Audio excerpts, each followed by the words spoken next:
I don't need traction. I don't need big social media. I don't need crazy tracks to be popping off. All I really need to know is there a good brand, which is the story? And is there a good team to like make this actionable and, you know, tangible for us to actually succeed?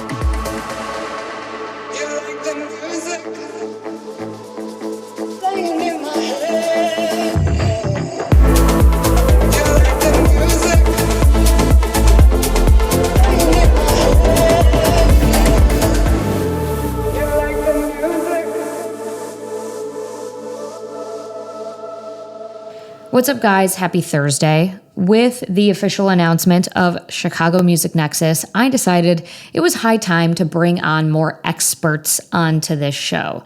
Experts that you can learn from in these conversations in the short term and then potentially work with in the long term. Last week, I had Mario Danza, co-founder of Define Group. He's an artist manager. And this week, I have my friend Franz Hilberath. Franz is the founder of MP3 PR. He reached out to me like a few months after I launched my podcast and started pitching me guests. And I was like, wow, who is this guy? He's amazing. And let me tell you, Franz is running PR campaigns for artists like Zeds Dead, Shaquille O'Neal. But he started his journey by charging $20 to write a story for a music-related publication, and he was sleeping on a couch. He's going to tell you that story. He's also going to tell you how you can work with someone like him. And if you're interested in what he has to say, I have great news. He is going to be one of our panelists at Chicago Music Nexus. So make sure you follow Chicago Music Nexus on Instagram to stay tuned for ticket release updates. Connecting with someone like Franz and MP3 PR is the way you take your career to the next level. I am so excited for you guys to hear this conversation. Enjoy. I am so happy that you agreed to join me. We have worked together for almost a year now. The podcast is a year old on June 1st, and I'm pretty sure you found me somehow like a month after I launched. So to have you on the podcast is a full circle moment. Thank you for joining me.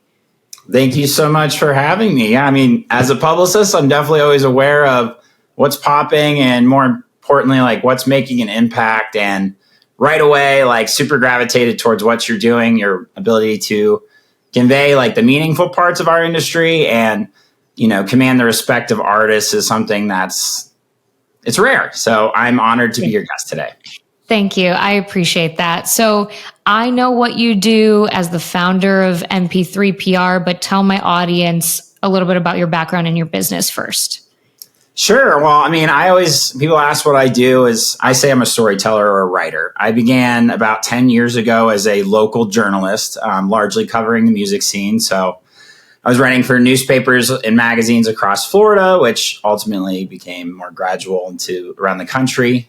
So my first gig was really the writing. I found MP3 MAG, which is an active print and online magazine that serves the North American music festival community.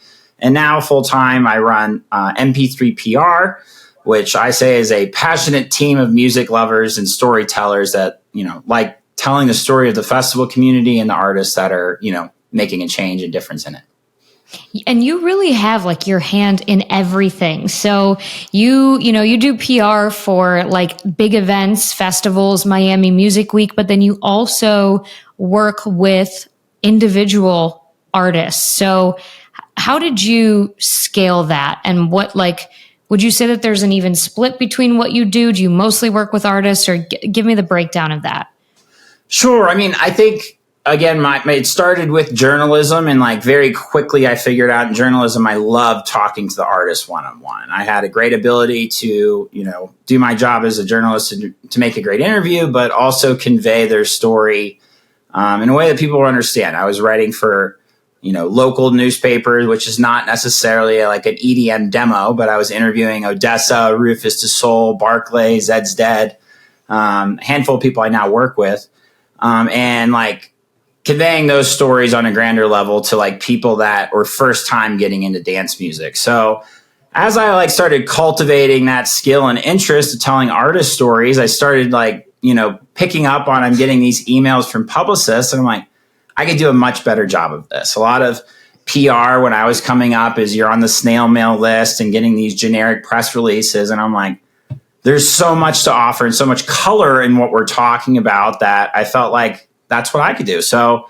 I started working with artists and labels at like $20 a pop. I would be working over a month. I just wanted to write the little liner notes on like the Apple Music description, and really cutting my teeth working with the artist one-on-one. Because that's versus working a big event. I've worked various festivals with major promoters across the country, even internationally. But when you're taking money from an individual, specifically a creative that's starting a business, there's some responsibility with that. So it was like working one-on-one with people who were shelling out their extra money to have me involved and help make an impact. And my North Star has always been create an impact. I have such a passion and love for artists and art and music that my goal isn't just to work with my favorite artist or have the most campaigns. It's always been make an impact, make a difference, build the community these people are building. And once I earned the artist respect,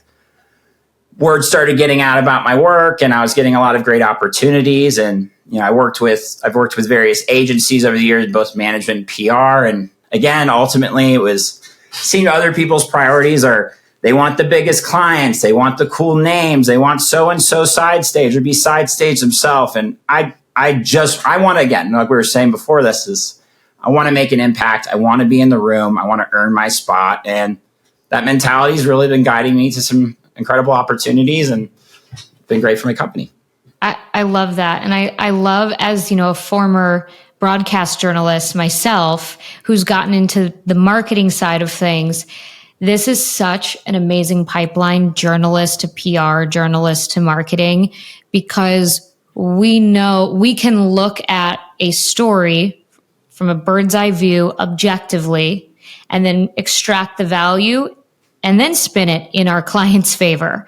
So I think that that pipeline is it just brings tremendous value, to your clients. So I love that.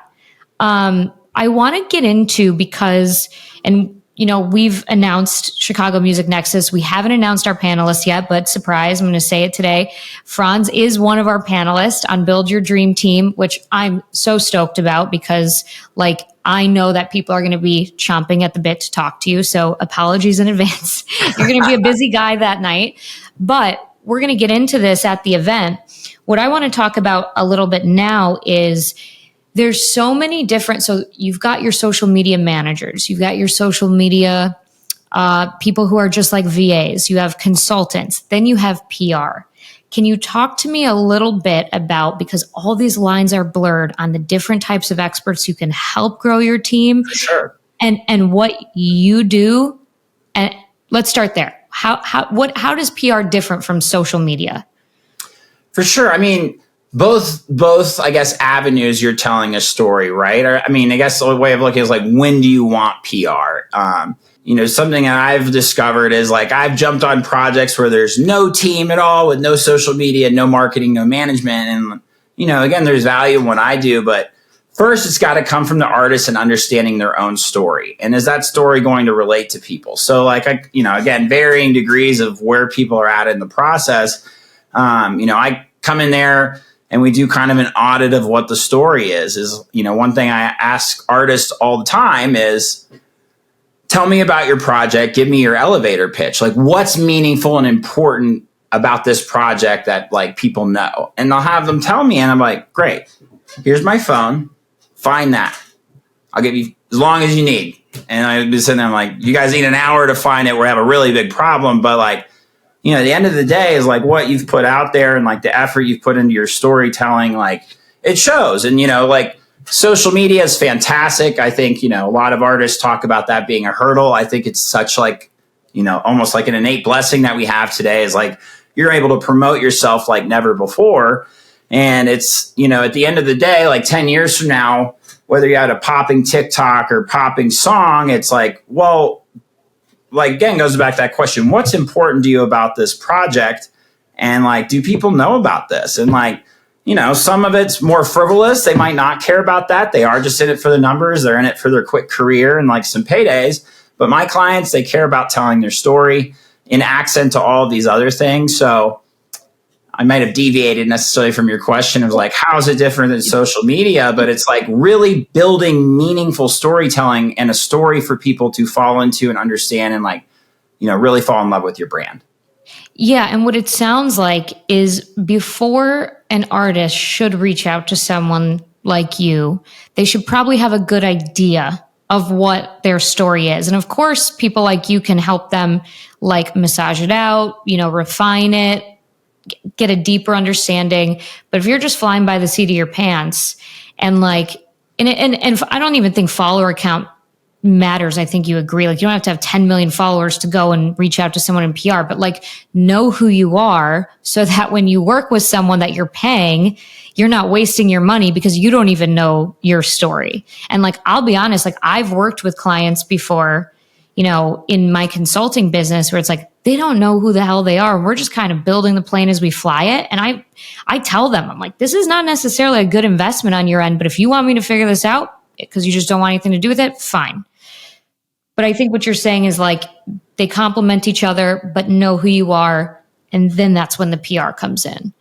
Absolutely. And I'd say like a proof of that to me is like in myself is like coming up in music as a, music professional. And maybe you could, relate to this is like, there's so many things to do and everything's loosely tied to music. And like, as a multifaceted professional myself is like, kind of my start in the industry is I was starting a magazine and running a magazine. I was managing 8 clients at a new management company. I'm trying to run my own PR business. And like all these things I loosely liked, but it was like, okay, well, what's my actual skill? Mm-hmm. And like, what's the audience for that? And then like, I found like very quickly, like once I started auditing my own story and like what was out there is like people loved me for my writing and my ability to get their story out. And I was great at management. I'm doing that with the magazine, but with PR, I was able to like find my niche. There's, very few publicists that are doing bass music. Certainly when I started 10 years ago, I was being laughed at by both the managers and the outlets. Why would we write about bass music? Who's doing that?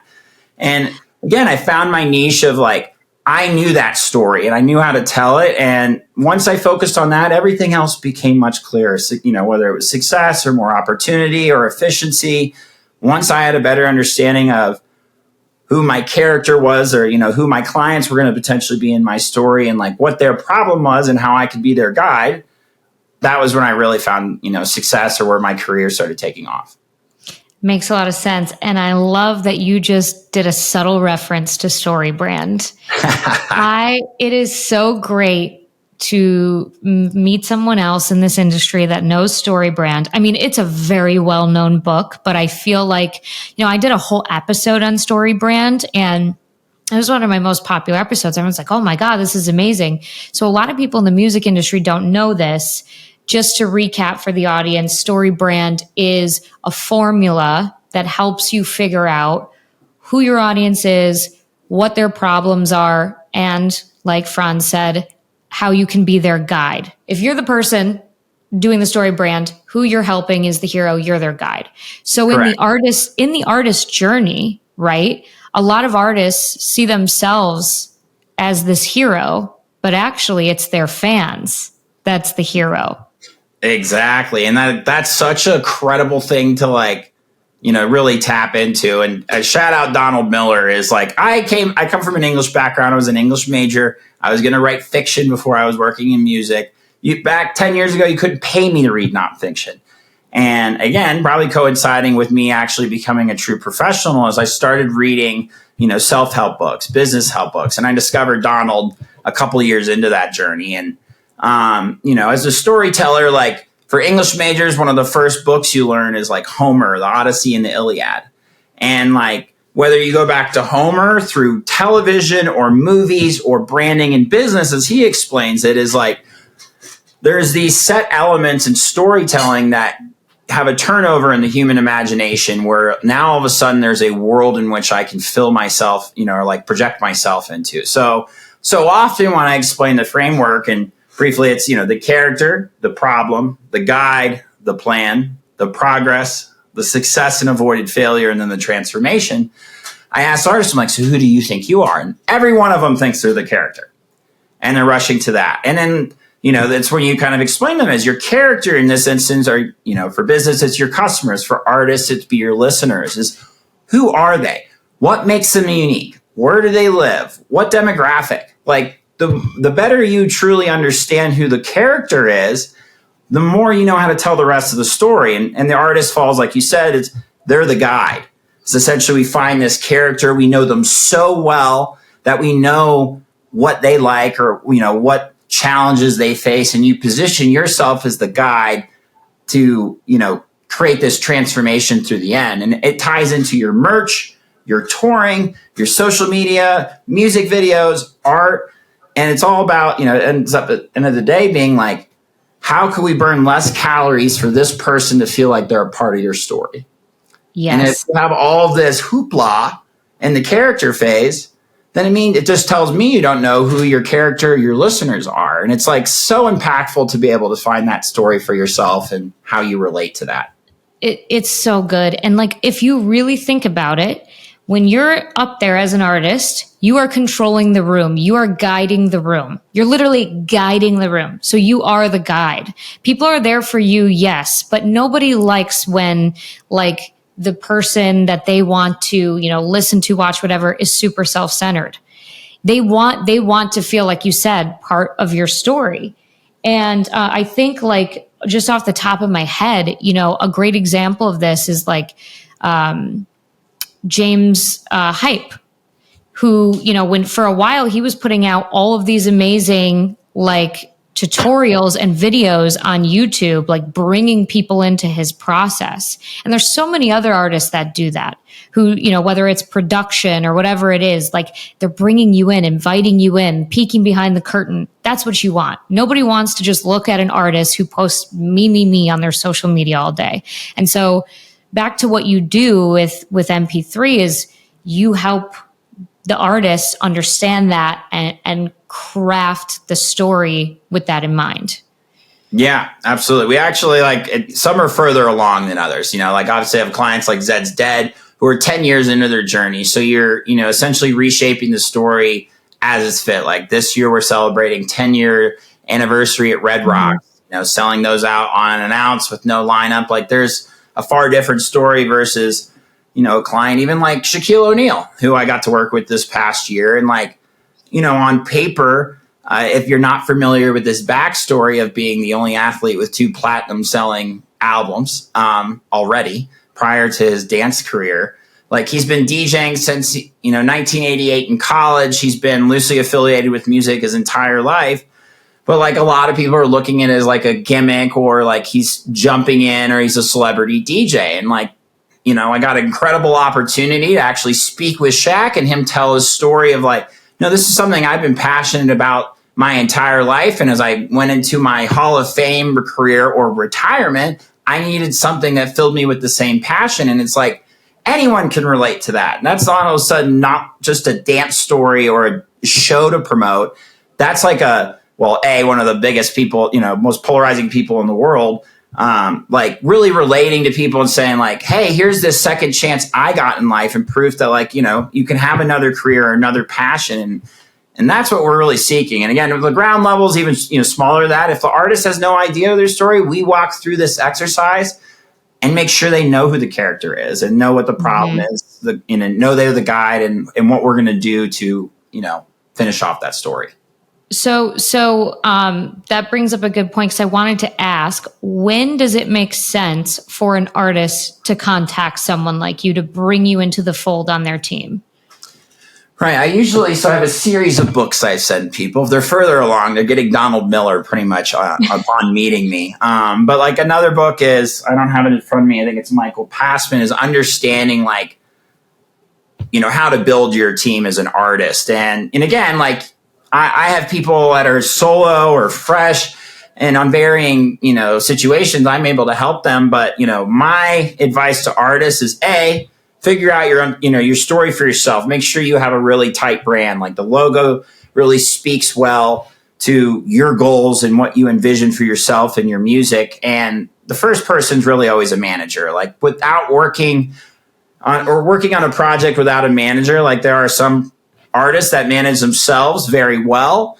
There are others that, like, if they didn't do that, they wouldn't be excelling in the creative aspect. So typically I'm looking for an artist that A, has a rock solid brand, and B, has a good team around them. I don't need anything, like, I don't need traction. I don't need big social media. I don't need crazy tracks to be popping off. All I really need to know is there a good brand, which is the story, and is there a good team to, like, make this actionable and, tangible for us to actually succeed? And, it takes a lot. I see you preach about it all the time, this is not just about making music or playing a show. This is building a business. And like any business, like, running to grab PR wouldn't be your first move. It'd be to get a manager to help you manage the business. So, there's varying steps. You can grab an agent after that, like have all these bookings, and then go grab a publicist to publicize everything you're doing. But, what I teach people is storytelling starts at the moment you're able to talk and communicate with people. So the earlier you can start a story, it never hurts. But yeah, I guess that's it. Branding, good team, then look to find Franz, your publicist. That's great. No, that's really helpful. And I think what's important to note here, because I want to keep it real on this show, is that you don't just take on any client. And I venture to say a lot of PR agencies don't. You are also looking for the right fit, because it doesn't matter how much money someone has. No one wants to hold someone's hand. You don't want to be doing extra grunt work because the artist isn't as invested mentally. So it's really important to note that, like, before you start reaching out to paid experts to help you grow, like, make sure your heart is in it. Because some people have big pockets, but they don't have the drive, and you, like, the more you are in an industry, you can start to kind of discern that and see, like, oh, this person doesn't really there is no story here. And so you're looking for someone who's, like, all in, head to toe. Yeah, I mean, I would say one of my faults, I suppose, is I'm such a sucker for the music that, like, I could be pulled in a million different directions when I, like, listen to music I'm connected with. And, like, I've done that in the past, but, like, most publicists operate like you're only as hot as the thing you're pitching, So, like, if it's something that the story is not going to be conveyed the same or, like, bolstered by me pitching it, it's not about just signing clients for me. It's like, I want to have impact. I want you to be on that Elevated Frequency podcast, and Olivia's excited about it. I want the Bobby Altoffs of the world. We want to go for covers. So, it's some people just want to throw money at things. At least our agency is like, we don't want to work on things where it's, the team doesn't seem competent or, like, understand what we're doing. And again, not having the branding there shows me from outside is that you're not doing these, things that other entrepreneurs and other artists are doing, which is audit the heck out of your brand before you go running with it. Like, the simplest thing I tell artists is, like, okay, show me your logo and your brand. Do you see this headlining the Red Rocks poster? Do you see this headlining a day of Electric Forest? And I'm not saying everybody's going to be a headliner, everybody's going to be sell out a Red Rock show, but just make sure that you are on the same page with yourself about those goals. Before running with a brand, they're like, yes, I'm going to play Red Rocks, but, like, the brand was never meant to do that. And that's part, again, what I do is, like, I help have those tough conversations. It's not, we're not looking to just do a service campaign. Like, I come in, I'm going to be your press manager. If you haven't done these things, that's the point I'm going to start in, is start auditing your story so we're on the same page about where this could go. Yeah. I love that. Have you ever had someone be like, Franz, whether it's a client or not one yet, so-and-so had this viral TikTok. I want to do this. I want to replicate. How do we do this? Do you ever get people asking that? I mean, with social media, like, that is stuff. We get placements and things like that. I'd say I get a lot of people coming to me like, hey, Franz, I have a release in 6.5 days, and I want that Billboard interview that EPROM got last summer. Can you line that up? And I'm like, it's not about just throwing money at things. And, like, there is a fair degree of that in, the press and media world is paid spots. Not what I do. I want to work with people that, look at the art the same and respect the art the same way that I do. So, and the creators and the writers in this space, like there's so much social media, so many creators and influencers, there's a million blogs. And for that, I feel like it's become somewhat frivolous to a lot of artists in their mind. Like, wow, it's just another placement. It's like, no, this is a human being taking their time to understand who you are as a person, which like, that might be their job, but like, that's a big undertaking. So like, we work with organic journalists, creators, to, empower them to do what they do. And, in turn, like, some of my bigger clients, when I showed up, they were like, not as jazzed about doing interviews and just kind of asking for things like that. And like, I'd say with anyone that's working with me on retainers, those clients are going to have respect of what the journalists are doing. They're going to respect of the timelines because, I've helped kind of convey that. And, I think a little respect around, going all around has like, we can all these things have a little bit more weight if you, respect them like they should be. Absolutely. And like, I have to say because I mean, it's been a huge like blessing for me to be able to work with you since I launched the show, because you send me artists that like I'm already interested in, and you just make it so easy for me. And everyone that you've connected me with has always been on time, engaged. And like, that's so, it's just so nice and refreshing. So I really appreciate that. And I think the point I want to touch on is like that those organic placements, those build trust with viewers. Like those are the things, first of all, it gives the artist opportunity to be themselves and be seen in a different, because we don't have as many opportunities as the top 40 pop, hip hop industries to show the person behind the decks. And so when you do those, when those organic placements show up, rather than like, you can tell what is pay for play content, even if 100%. Even if they make it look organic, it's not. And like, I just scroll right past that shit. And to be honest with you, like, I mean, some of the influencer stuff I do could fall under that bucket. You know what I mean? But like anything that I'm going to be putting on my page, like I want to make sure it's something I actually use, I believe in. So same thing with PR, like, I can tell the difference as just a casual fan when something is organic or not.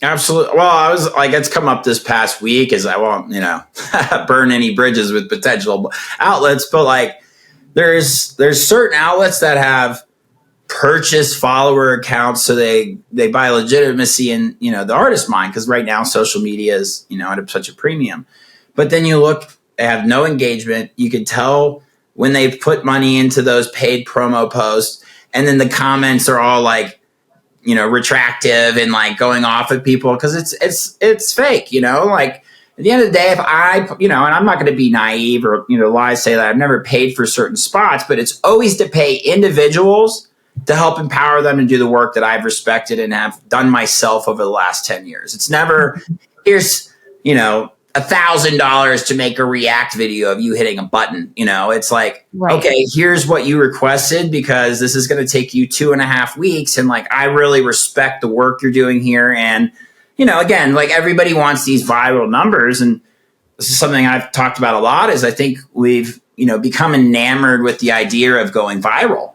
And, what, again, I teach artists is not everyone's going to go viral. Not every track, not every post. To be a professional, again, is take your brand and your story and your team seriously, but also the fans, and like not just thinking you need to have one post pop off. It's, what I teach, I think there's that principle of like, you need 1,000 fans willing to spend $100 or 100 fans willing to spend 1,000. So by that metric, like, people are like, well, how many people are reading the blogs? I'm like, the people who matter, that actually care about your story are going to spend money on your brand.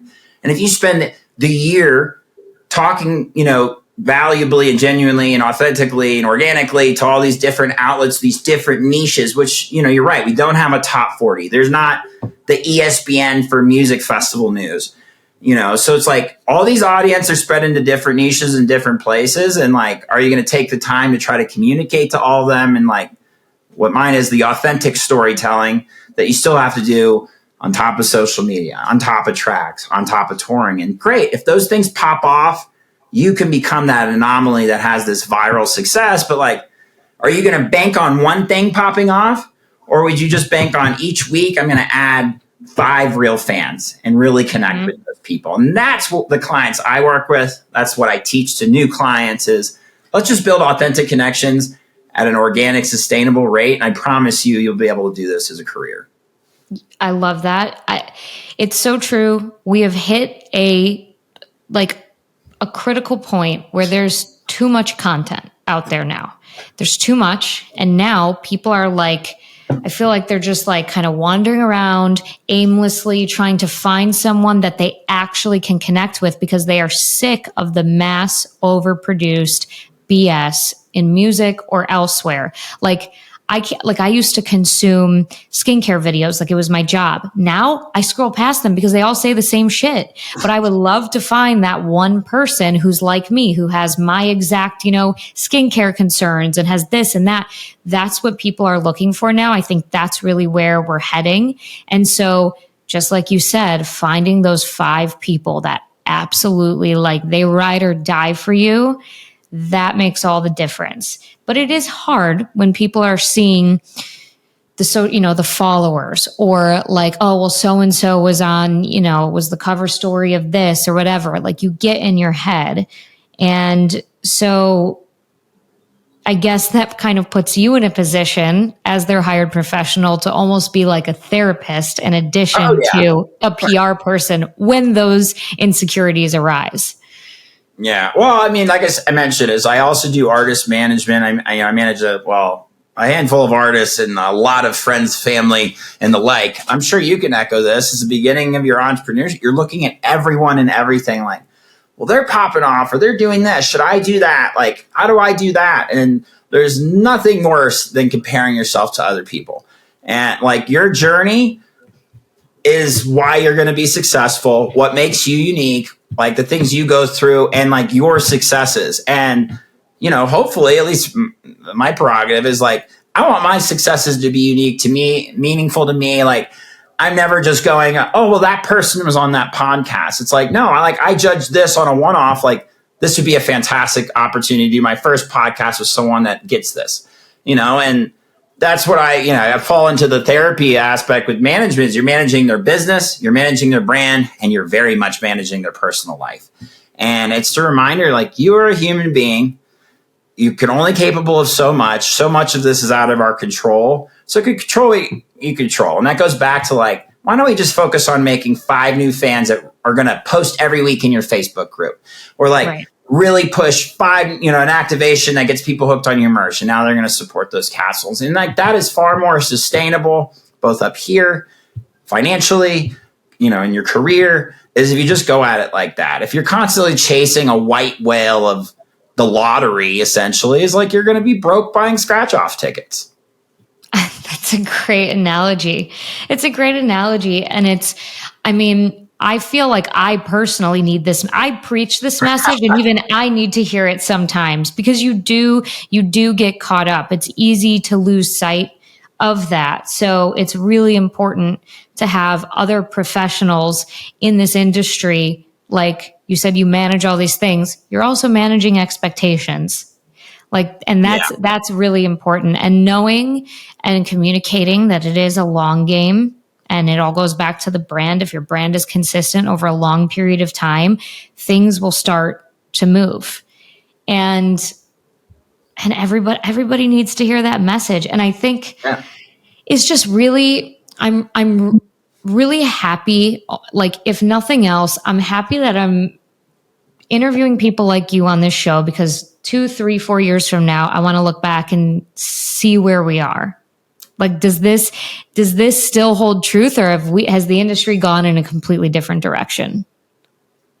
Yeah, I often think that myself. Like again, when I got into PR, they're like, PR, it's going away. And like, I started a print magazine. They're like, print is dead. And then like, I started doing well in management. They're like, there's too much competition. And I think is like, again, you can control what you can control. And like my North Star is make an impact, but more selfishly, it's like, do what you love.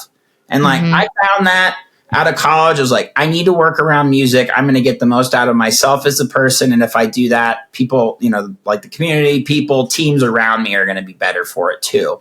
And I'm able to work, when I started the magazine and I kind of quit the corporate world, so to speak. Like I packed up my entire house, quit the job, left, started this magazine out of a friend's spare bedroom. I was sleeping on a love seat, air mattress, for 5 months, working 70-hour weeks. And I was eating dollar store meals, in 100 square foot room for 5 months, working 70 hours a week. And I've never been happier in my life, to be honest. It was like, wow, I am doing what I love, I think to take it from Metro Boomin is that's why no one could ever take anything away from me is I was doing this before I was getting paid. I was doing this for $20 just to write the little note and know the artist was happy that someone conveyed what this music was. And I think for everybody is if you follow your passion, be a little honest. Again, I followed my passion, didn't make any money in it for the first 4 years. I was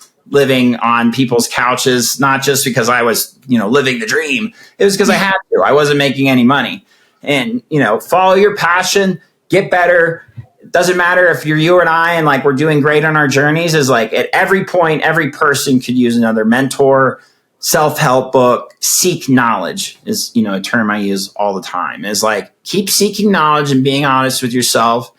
You naturally get better as a human being when you're doing that. And if you're in the lane of something you love, PR doesn't go the way I want it to. I still know I'm a storyteller and that can apply to marketing or it can apply to social media. God, right. I hope not. If 5 years from now we do this and I'm running a social media account, I'm going to be sadder. But I just think you got to follow your passion. Again, you can only control what you control. And then, seek help from both knowledge and people around you to help give you honest opinions on, is this going to be a career? I love it. And when you do make it further down the line, you'll look back at those glory days of sleeping on a love seat. For me, it was waking up at 7 a.m. with a blank journal in front of me and mapping out my future business. You're going to look back at those days. I always try to pull, those were my happiest days too, before I was making any money. And I always think back to, okay, what was the feeling? And it was the feeling of hope and this blank slate of an amazing future ahead of me. And so that definitely keeps me grounded. So I love that because I know artists will resonate with what you just said.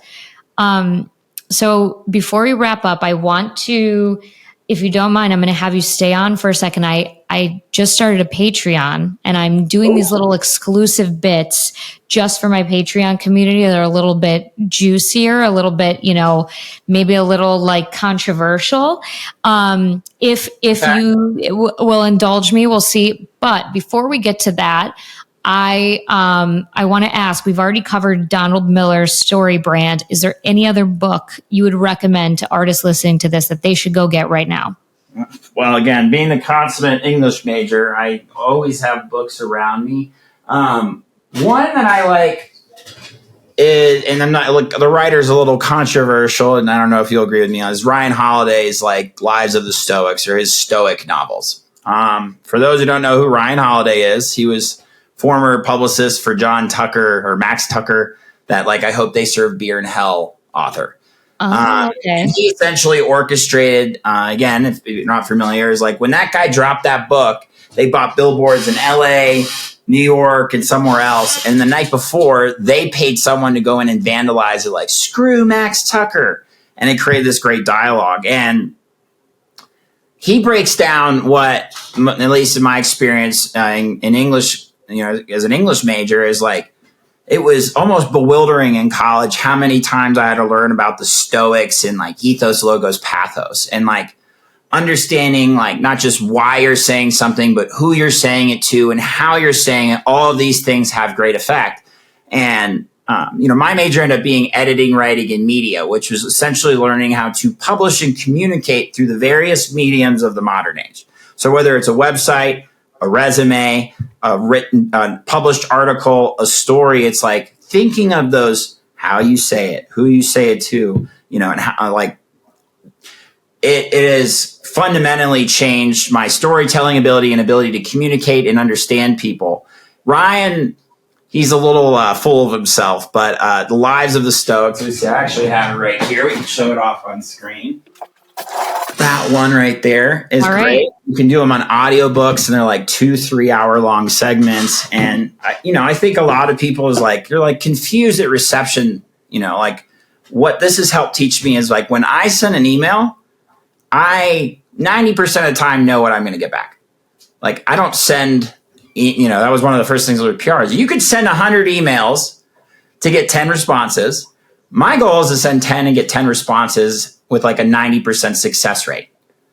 Mm-hmm. And it's because I'm not just sending or, like kind of playing the viral game. I'm not just like guessing how people are going to react and trying to get better. Is like, I'm trying to fully fledged, like, how am I saying this? Who am I saying it to? What's the best way to communicate this on email, call, text? And, hopefully like I'm communicating to someone that wants to communicate back, or I'm offering them something in that sort of sense. But that was a long-winded way of saying is Ryan does a great job at like quickly surmising the lives of the Stoics, like Marcus Aurelius, and like how those people, ruled early civilizations by like really thinking of these elements of storytelling and speaking. That sounds like a great book, and I am putting it on my short list. So thank you for that. And thank you for this conversation. This has been incredibly valuable, and just a little taste of what we're going to get at Chicago Music Nexus. I'm so stoked for that.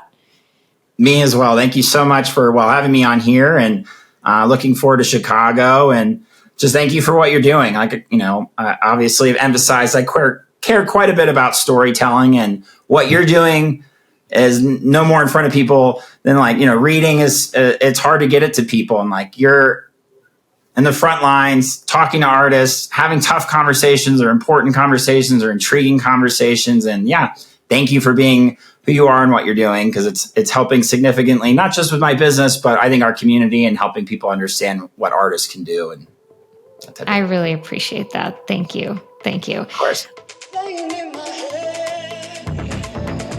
You guys are probably so sick of hearing the word brand come out of my mouth, but for the past 2 episodes, I've had 2 very talented and established individuals tell you exactly why having a brand is so important. If you don't have a brand, you don't have a social media vision. If you don't have a brand, you're not going to be able to get those big gigs.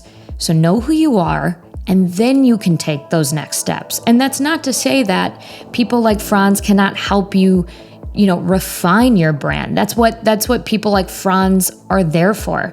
But have a good idea of who you are before you start bringing on, other experts into the fold and paying for services, because otherwise you're kind of just throwing money and seeing what sticks. So if you want to connect with Franz in real life, I have the pre-sale sign-up link in my bio for Chicago Music Nexus. Be sure you sign up for that to get notified, because you're going to get a lot of money off those early bird tickets. Also, my Patreon. I am releasing exclusive clips with my interviewees every week on Patreon.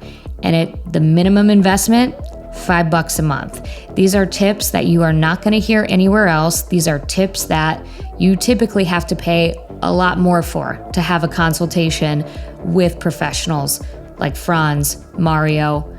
This is good stuff, and I'm doing it because I really fucking care about you guys. I'm not going to put this advice behind a major paywall. Like, this is stuff I want you to know. Now, that being said, I have a higher tier for one-on-one coaching.